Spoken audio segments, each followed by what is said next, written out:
الحمد لله وكفى وسلام على عباده الذين اصطفى أما بعد.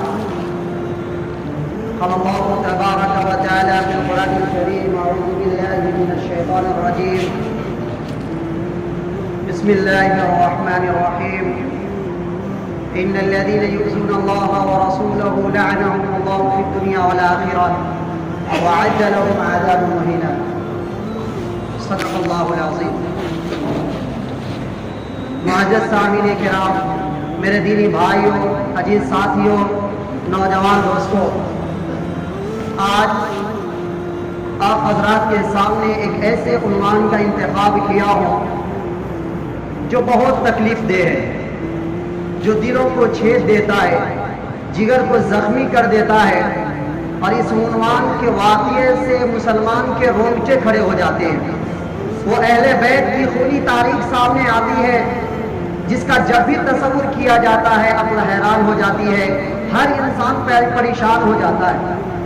کیا ایسا بھی ہو سکتا ہے کہ کسی نبی کے امت کے ماننے والے لوگ اسی نبی کے خاندان کے فرد کو، اسی نبی کے اہل بیت کو، اسی نبی کے لاڈلوں اور چہیتوں کو ذبح کر دیں گے؟ ایسا تصور نہیں کیا جا سکتا تھا، لیکن میرے بھائیو ایسا ہو کر کے رہا. آئیے 10 محرم الحرام پہ سیدنا حسین ابن علی رضی اللہ تعالی عنہ کی شہادت ہے. آج بیان کرنے والے سب سے زیادہ افسوس اس بات پہ ہے کہ لوگوں کو رلانے کے لیے بیان کرنے والا جو دل میں آیا بول دیتا ہے. میرے بھائیو، شہادت غم نہیں ہے، شہادت مصیبت نہیں ہے، شہادت اللہ کی طرف سے آفت نہیں ہے، بلکہ شہادت ایک نعمت ہے، اور شہادت اللہ کی طرف سے دی ہوئی ایک تحفہ ہے، جس کا قرآن کے اندر سورۃ نمبر 2 آیت نمبر 154 کے اندر اللہ تبارک و تعالی نے فرمایا: وَلَا تَحْسَبَنَّ الَّذِينَ قُتِلُوا فِي سَبِيلِ اللَّهِ أَمْوَاتًا بَلْ أَحْيَاءٌ وَلَا تَقُولُوا لِمَنْ يُقْتَلُ فِي سَبِيلِ اللَّهِ أَمْوَاتٌ بَلْ أَحْيَاءٌ وَلَكِنْ لَا تَشْعُرُونَ. اسی مضمون کو اللہ تبارک و تعالی نے سورۃ نمبر 3 آیت نمبر 169 کے اندر اللہ تبارک و تعالی نے فرمایا: وَلَا تَحْسَبَنَّ الَّذِينَ قُتِلُوا فِي سَبِيلِ اللَّهِ أَمْوَاتًا بَلْ أَحْيَاءٌ عِندَ رَبِّهِمْ يُرْزَقُونَ. میرے بھائیو، اسی کو علامہ اقبال نے ایک ہی جملے میں یوں جمع کیا ہے کہ شہید کا جو خون ہے وہ قوم کی زکات ہے، شہید کی جو موت ہے وہ قوم کی حیات ہے. اگر ہم شہادت پہ رونا دھونا شروع کر دیں تو کیا ہمارے دشمنوں کی آنکھ ٹھنڈی نہیں ہو جائے؟ کیا ہمارا یہ دشمن کہنے پر یہ مجبور نہیں ہو جائے گا کہ ہم نے ایک کو مارا ہے تو یہ رونا دھونا شروع کر دیا ہے، دوسرے کو ماریں گے تو اس کا جذبہ کا عالم کیا ہوگا؟ اسلام کا کوئی ایسا دن نہیں ہے، اسلامی تاریخ میں اسلامی شہداء کی شہادت نہیں ہوئی. یوں کہا جائے کہ اسلام کی ابتدا تو شہادت ہی سے ہوئی ہے. خود آقا صلی اللہ علیہ وسلم شہادت کی موت کی تمنا کیا کرتے تھے کہ میں اللہ کے راستے میں مارا جاؤں، پھر زندہ ہوں، پھر مارا جاؤں. تو میرے بھائیوں، یہ شہادت مصیبت نہیں ہے، یہ شہادت غم نہیں ہے، یہ شہادت ایک نعمت ہے جو اللہ کی طرف سے تحفہ ہے. ہاں، غم ہے جدائیگی کا، غم ہے علیحدگی کا، غم ہے ظلم کا. آج جو ہم نقشہ پیش کر رہے ہیں وہ قابل قبول عمل نہیں ہے. امام زین العابدین جو اہل بیت میدان کربلا سے بچ کر آنے والے واحد مذکر فرد ہے، اور سیدہ زینب رضی اللہ تعالی عنہا جو میدان کربلا سے حضرت حسین کی بہن ہے، وہ بچ کے آنے والی ہے اور باقی سمیت ہے. اور خود حضرت حسین رضی اللہ تعالی عنہ کی دوست چھوٹی صاحبزادی ہے، وہ بھی ان یزیدیوں کے ظلم و بربریت کو، ان یزیدیوں کے بےایمانیوں کو اپنی آنکھوں سے دیکھا. حضرت سکینہ، حضرت فاطمہ رضی اللہ تعالی عنہما کا طرز عمل دیکھیے کہ ان کے والد کی شہادت کے وقت کیا تھا. حضرت زینب رضی اللہ تعالی عنہ کا طرز عمل دیکھے کہ ان کے بھائی کی شہادت کے وقت کیا تھا. وہاں صبر ملتا ہے، وہاں تلقین ملتی ہے، وہاں آخرت کو ترجیح ملتی ہے، وہاں دعائیں ملتی ہیں. آج بے صبری کا مظاہرہ کرنے والا اہل بیت کے مشن پر نہیں ہے. آج بے صبری کا مظاہرہ کرنے اہل بیت کے محب تو وہ ہے جو صبر کے دامن کو تھامے ہوئے. میدان کربلا سے اہل بیت کے جو افراد بچ کے آنے والے ہیں انہوں نے اپنی آنکھوں سے ظلم و تشدد کو دیکھا تھا، انہوں نے اپنی آنکھوں سے ان یزیدیوں کی بےایمانیوں کو دیکھا تھا، لیکن صبر کا ایک پتلا بن کر کے امت کو صبر کی تلقین دی ہے. کیا اہل بیت کا طرز ہمارے لیے قابل قبول نہیں ہے؟ کیا اہل بیت کی تعلیمات ہمارے لیے قابل قبول نہیں ہے؟ کیا یہ ہمارے لیے کیوں ایکسیپٹیبل نہیں ہے؟ محب اہل بیت ہے تو پھر حضرت حسین اہل بیت کے طرز عمل کو اپنانا پڑے گا. میرے بھائیوں، میں حضرت حسین رضی اللہ تعالیٰ عنہ کے لیے چند غلائے عقیدت پیش کرتا ہوں. حضرت علی رضی اللہ تعالیٰ عنہ کے دوسرے نمبر کے بیٹے سیدنا حسین ابن علی رضی اللہ تعالیٰ عنہ پیدا ہوتے ہیں. جناب محمد رسول اللہ صلی اللہ علیہ وسلم آتے اور کہتے ہیں بیٹے کا نام تو نے کیا رکھا؟ کہا ہر جنگی فائٹر مجاہد. جناب محمد رسول اللہ صلی اللہ علیہ وسلم نے کہا کہ اس سے پہلے بیٹے کا بھی نام تو نے حرب رکھا تھا، بدل کر کے حسن رکھا، اس کا بھی نام چینج کر کے حسین رکھا. حضرت حسین رضی اللہ تعالی عنہ کے تیسرے نمبر کے بھائی جو پیدا ہوئے تو ان کا بھی نام حرب رکھا. آپ صلی اللہ علیہ وسلم نے ان کا نام چینج کر کے محسن رکھا. جناب محمد رسول اللہ صلی اللہ علیہ وسلم نے فرمایا حضرت علی رضی اللہ تعالیٰ عنہ سے کہ میرا اور تمہارا تعلق موسیٰ اور ہارون علیہ السلام کی طرح ہے جو آپس میں بھائی تھے. حضرت ہارون کے پاس بھی 3 بیٹے، شبل، شبیر اور مشبیر، اور جناب حضرت سیدنا علی رضی اللہ تعالیٰ عنہ کے بھی 3 بیٹے، حسن، حسین اور محسن. یہ 3 نام ایسے تھے جو نام اللہ تبارک و تعالیٰ نے اپنے پاس رکھا تھا، کسی کے ذہن میں یہ بات نہیں ڈالی. اور حضرت حسین رضی اللہ تعالیٰ عنہ کا کیا کہنا، جناب محمد رسول اللہ صلی اللہ علیہ وسلم کے محب تھے. آقا صلی اللہ علیہ وسلم فرماتے تھے اللہم انی احبہ، میرے مولا مجھے حسین سے پیار ہے. اللہم انی احبہ، میرے مولا مجھے حسین سے پیار ہے. فاحبہ، مولا تو بھی حسین سے پیار ہے. وَأَحِبَّ مَن يُحِبُّهُ، اور جو حسین سے پیار کرے تو بھی اس سے پیار کرے.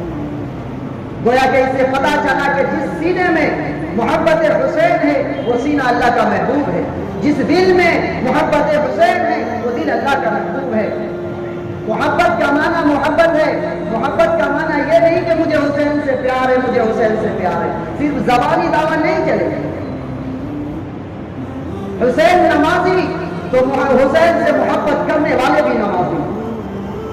حسین حافظ قرآن تو حسین سے محبت کرنے والوں کو بھی چاہیے کہ وہ قرآن سے محبت رکھیں.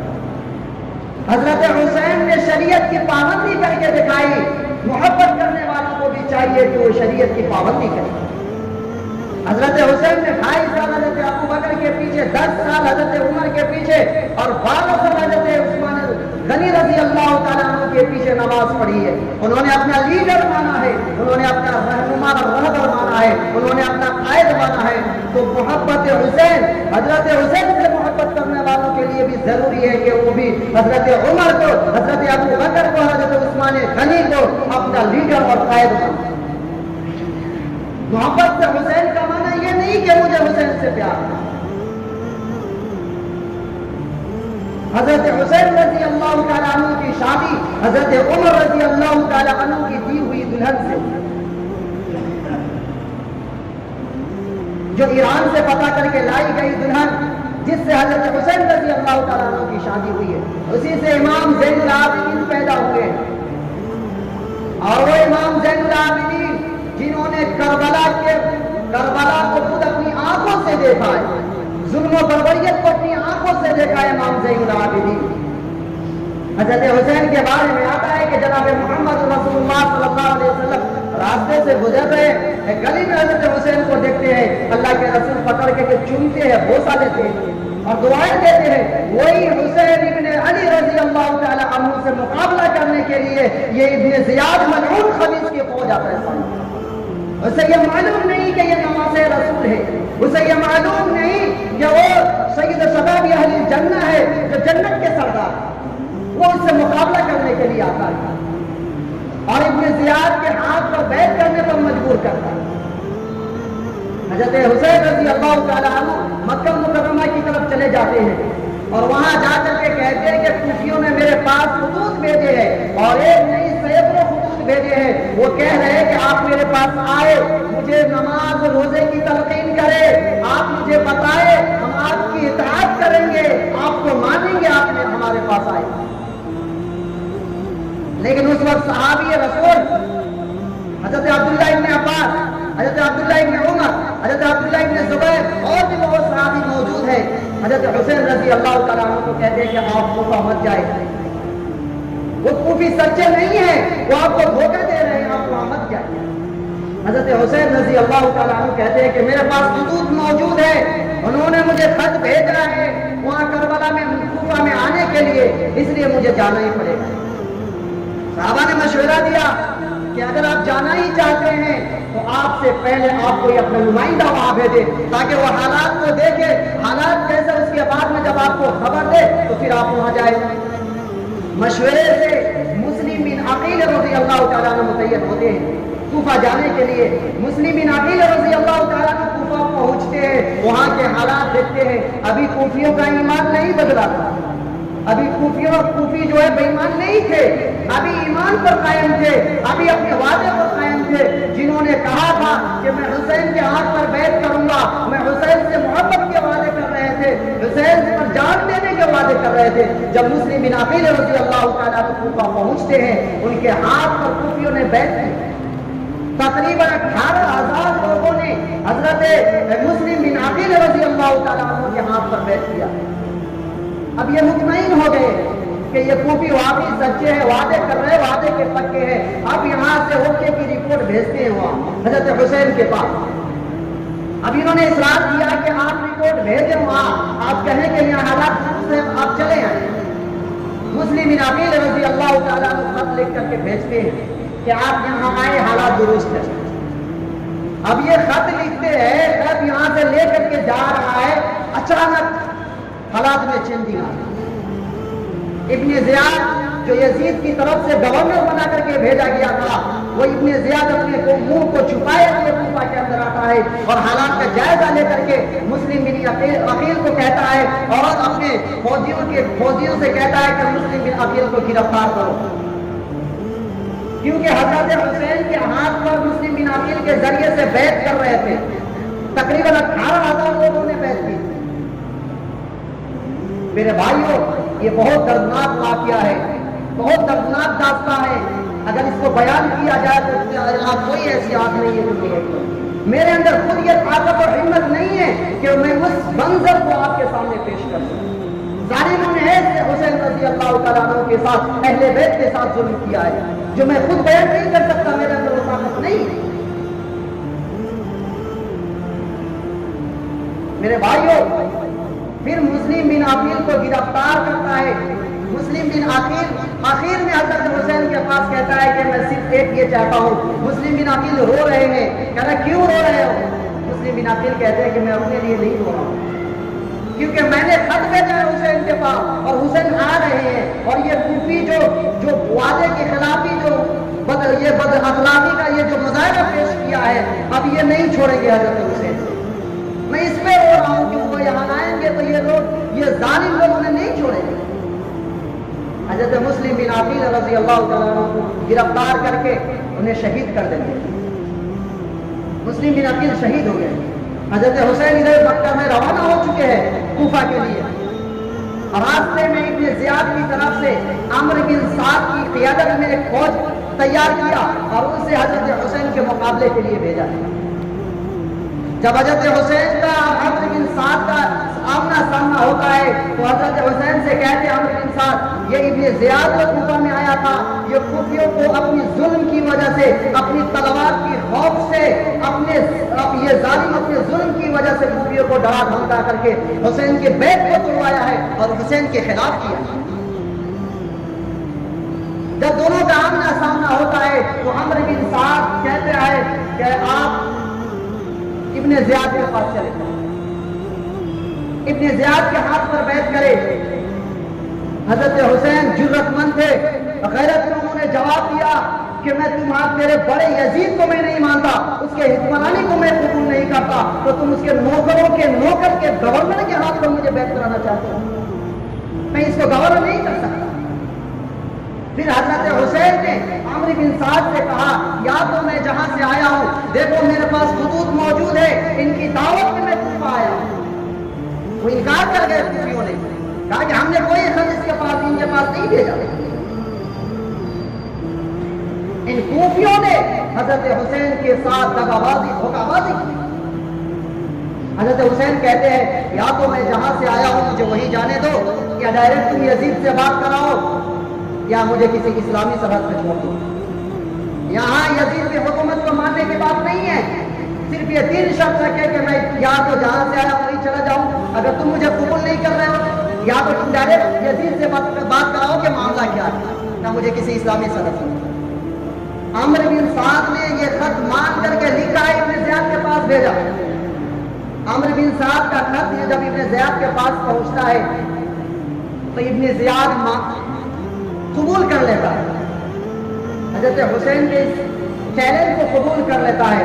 لیکن آپ کو معلوم ہے کہ کبھی کبھی ایسا ہوتا ہے کہ وزراء جو ہو تدبیر نہ ہو، بے تدبیر ہو، تو پھر پرائم منسٹر کو ہی لے ڈوبتا ہے۔ کتنا بھی عقل مند اگر پرائم منسٹر ہو، اگر اس کا وزراء جو ہو اگر وہ بات تدبیر نہ ہو تو پھر پرائم منسٹر کو لے ڈوبتا ہے۔ آپ کو معلوم ہے کہ فرعون کا مقابلہ جب موسیٰ علیہ السلام کی قوم دریا کے راستے سے باہر نکل گئی ہے بچ کر کے، جب فرعون دریا کو دیکھا ہے، فرعون اپنے دل میں کہا کہ یقیناً موسیٰ سچا تھا، کیونکہ نہ ابھی میں نے کبھی دیکھا ہے نہ کبھی سنا ہے کہ دریا کے اندر راستہ بن جائے۔ فرعون جو ہے اپنے ارادے کو توڑ دیا، واپس پلٹنے کے لیے تیار ہو گیا کہ اپنی فوج کو لے کر کے وہ واپس چلے آئے۔ اس کا جو وزیر تھا حامان نے کہا کہ آپ کیوں پیچھے ہٹ رہے ہیں؟ یہ راستے موسیٰ کے لیے نہیں بنے تھے بلکہ یہ راستہ تو آپ کے لیے بنے، آپ اپنے گھوڑوں کو ڈالیں اس میں۔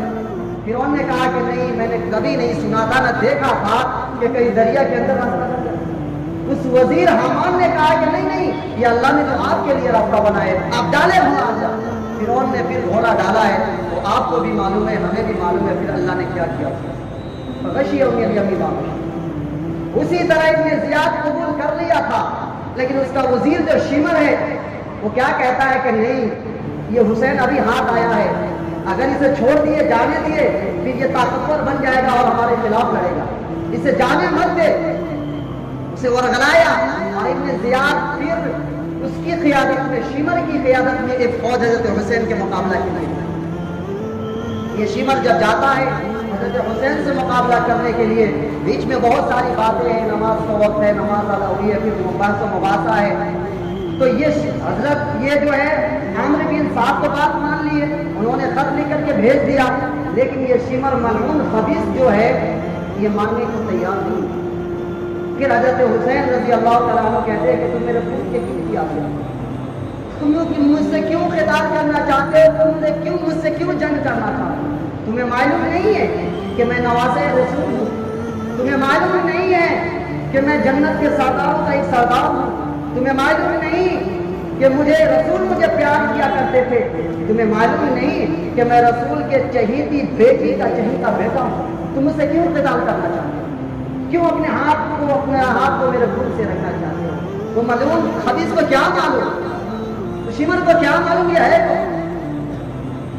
آپ کو معلوم ہے کہ جب حکومت کا نشہ، جب طاقت کا نشہ آدمی پہ آتا ہے نا تو تمام نشہ ختم ہو جاتا ہے۔ یہ شمر بات نہیں مانا، مقابلہ شروع کر دیا۔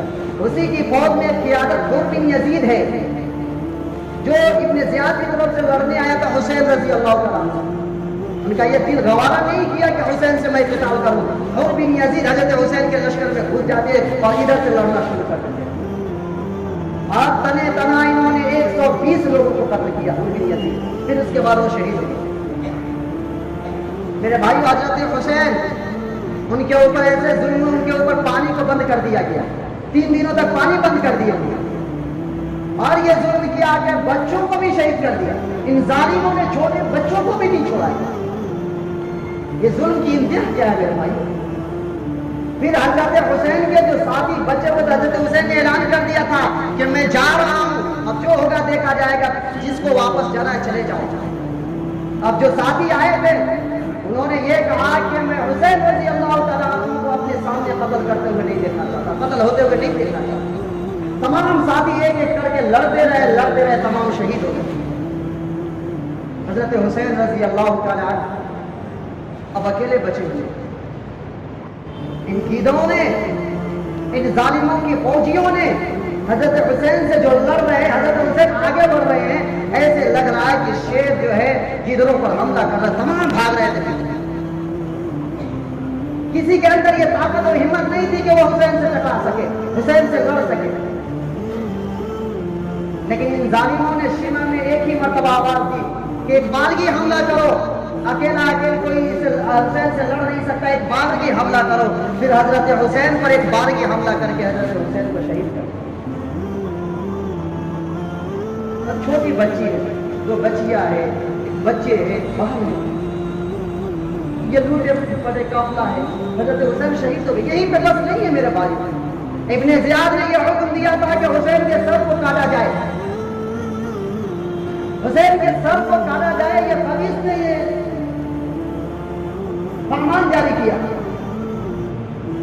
اس منظر کو بیان کرنے میں میرے اندر ہمت نہیں کہ میں اس کو بیان کر سکوں۔ ان ظالموں نے حضرت حسین کے سر کو بھی کاٹا ہے، اور ظلم کی انتہا کو دیکھیے، سر کو ابن زیاد کے پاس پہنچایا گیا، اور پہنچانے کے وقت حضرت حسین رضی اللہ تعالیٰ عنہ کے سر کو سر سواری پر رکھ کر کے ابن زیاد نے کہا، ان یزیدیوں نے کہا کہ اس کے پیچھے بچیوں کو بیٹھاؤ سواری پر، تاکہ وہ اپنے والد کو دیکھتے ہوئے جائے، اپنے والد کے کٹے ہوئے سر کو دیکھتے ہوئے جائے۔ میرے بھائی یہ بچے ہیں، یہ کیسے برداشت کریں؟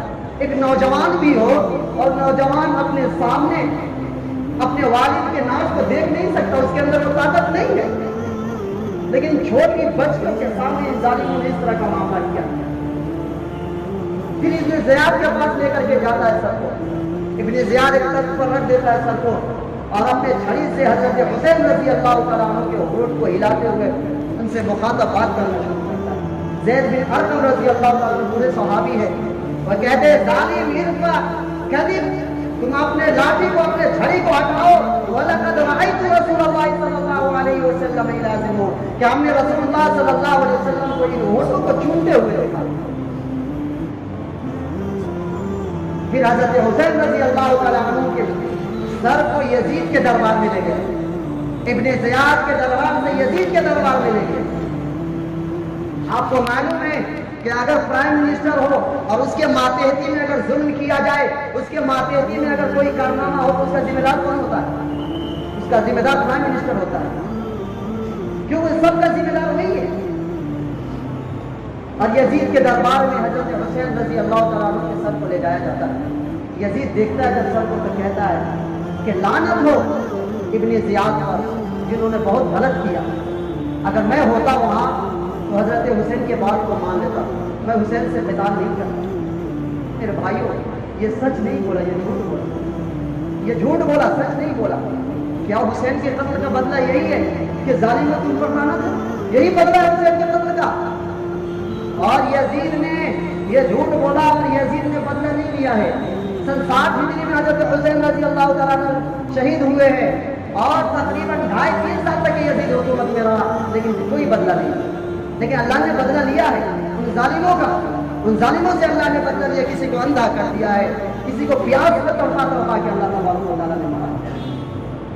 اب یہ چھوٹی بچی ہے، یزید کے دربار میں اس کی عورتوں کو جب معلوم ہوا کہ وہ عورتیں دوڑتی ہوئی آئی، اور یزید کی بیوی کہتی ہے کہ ظالم تو شام میں بیٹھ کر کے عیاشی کر رہا ہے، اور ادھر آل بیت نواسہ رسول کو شہید کر دیا گیا، تو بدلہ نہیں لے گا اس کا؟ یزید کہتا ہے میں بدلہ لوں گا، میں بدلہ لوں گا، لیکن یزید بدلہ نہیں لیا۔ اب اپنے آپ کو بچانے کے لیے یزید جو ہے بچے لوٹے پڑے قافلہ کو، یزید جو ہے کہتا ہے کہ فوجیوں کے رہنمائی میں اسے مدینہ پہنچایا جائے۔ پھر ان کی عورتوں نے جو زیورات تھے ان بچیوں کو دی کہ یہ میرے پاس اب کچھ بھی نہیں ہے، وہ بچیاں جو ہے بیچ میں مکالمہ بھی ہے، بات چیت بھی ہے۔ اس کے بعد مدینہ کے لیے روانہ کر دیا فوج کے ساتھ میں۔ جو فوجی میں تھے انہوں نے بہت عزت کے ساتھ مدینہ پہنچایا۔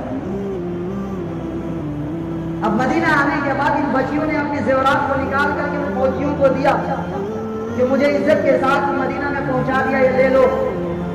وہ فوجی کہتا ہے کہ میں پیسے کے لیے نہیں کیا، اگر پیسے کے لیے کیا ہوتا تو یہ میرے لیے کافی تھا، لیکن میں نے اہل بیت کی محبت میں کیا، مجھے پیسے کی ضرورت ہے، زیورات کی ضرورت نہیں۔ جب یہ معاملہ مدینہ میں معلوم ہوا تو حرام مچ گیا کہ نواز رسول کو قتل کر دیا، نواز رسول کے ساتھ ایسے ظلم کیا گیا۔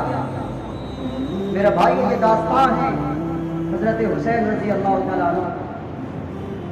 ان ظالموں نے حضرت حسین کے ساتھ یہ معاملہ کیا ہے، ان ظالموں نے چھوٹے بچے کو، امام زین العابدین بچے ہوئے ہیں، ابن زیاد کے سامنے جب وہ بات کر رہا ہے زین العابدین تو ابن زیاد کہہ رہا ہے کہ مار دو اسے بھی، شمر کہہ رہا ہے مار دو اسے بھی، مار دو اسے بھی۔ حضرت زینب رضی اللہ تعالیٰ عنہ کہتی ہے کہ اگر تم اسے مارے گا اس سے پہلے ہم سبوں کو مار دو، اس کے بعد اسے مار دو۔ لیکن کہتا ہے کہ بچہ چھوڑ دے، بیمار ہے، یہ غم میں مبتلا ہے، اسے مت مارو۔ ابن زیاد چھوڑ دیتا ہے۔ تو ایسے ظلم ہے، دردناک ظلم انہوں نے کیا ہے حضرت حسین رضی اللہ تعالیٰ عنہ کے ساتھ۔ آج جو ہم نقشہ پیش کر رہے ہیں، اپنے آپ کو حسینی کہہ رہے ہیں اور اپنے آپ کو کہتے ہیں کہ ہم حسین سے محبت کرنے والے ہیں، ہم خود فیصلہ کریں کہ کتنا حضرت حسین سے محبت کرتے ہیں، کتنے ہم حضرت حسین کے عمل کو اپنی زندگی میں ڈالے ہوئے ہیں۔ حضرت حسین نے جو عمل کر کے دکھایا، حضرت حسین نے جو شریعت کی پابندی کر کے دکھائی، ہمارے اندر کتنا جھانکے، خود اپنے دل کے اندر جھانکے کہ ہم کتنا اس پہ عمل ہے۔ صرف یہ نہیں کہ ہمیں حسین سے پیار ہے، ہمیں حسین سے پیار ہے۔ میرے بھائیوں، واقعہ تو اتنے بڑے کہ بیان کرو تو بیان کتنے دن چلتے رہتے ہیں، لیکن یہ خاکہ آپ کے سامنے پیش کیا کہ ان ظالموں نے آل رسول کے ساتھ کس طرح سے ظلم کیا ہے، ان بےایمانوں نے آل رسول کے ساتھ کس طرح سے بےایمانی کی ہے۔ پھر اللہ تبارک و تعالیٰ نے بدلہ لیا، اللہ تبارک و تعالیٰ نے بدلہ لیا، چھوڑا نہیں۔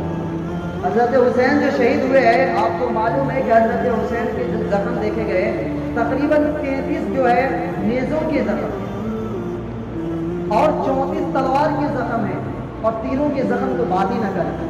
اتنے زخم کے باوجود حضرت حسین لڑتے رہے، ان ظالموں کا مقابلہ کرتے رہے۔ تو دعا کرے کہ اللہ تبارک و تعالیٰ ہم سب کو ان شہداء کی فیض عطا فرمائے اور ان شہداء کے شہادت کو اللہ تبارک و تعالیٰ قبول فرمائے۔